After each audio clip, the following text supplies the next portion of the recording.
K5 mashina nomi tushunarli? K5. Bundan kuchli raqam uruvchi mashinalar bor. K50 mana bu. K50 nomlanadi. K50 bu K5 nomlanadi. İşlash mexanicheskiy. Gidravlicheskiy emas, mexanicheskiy hisoblanadi. Tushunarli? Elektrodvigateldan cherryakni uzatmaga olib beradi. Cherryaklar reduktor yo'q. Tushunarli? Cherryaklar reduktor pastki tomoni aylanadi, yuqorisi faqat ushlab turadi. Tushunarli? Indikator bor, indikator ko'rsatkichi. Indikator ko'rsatkichiga qarab aylanishlar sonini aniqlash mumkin. Gradusda, tushunarli? Gradus chiqarib beradi. Aylanish o'ng tomondan yoki chap tomondan bo'lishi mumkin. Mana ikkita richagi bor, o'ng chap. Tushunarli?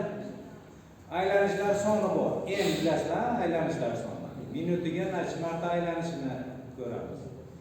Bu ham ikkita aylanishlar soni bor, 30 gradus va 60 gradus. Tushunarli? Undan tashqari siz aylanishini sanab o'tirishingiz uchun men bo'ri bilan chizib qo'ydim.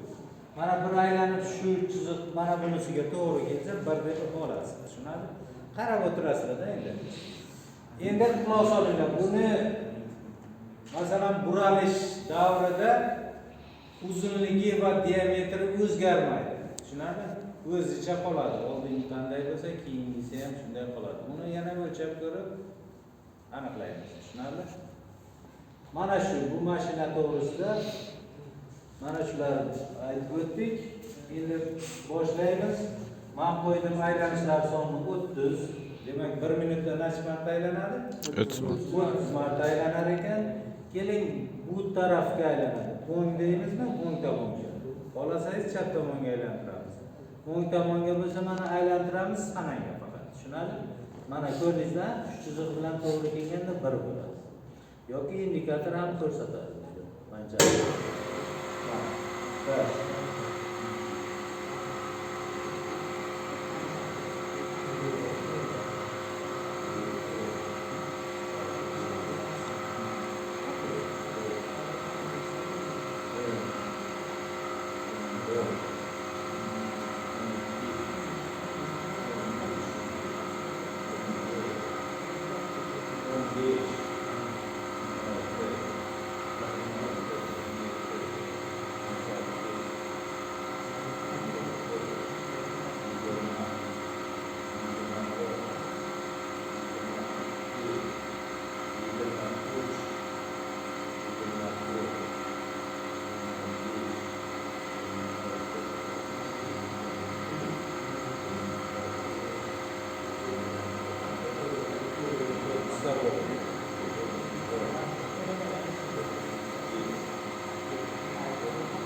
Beşte de uzunlar.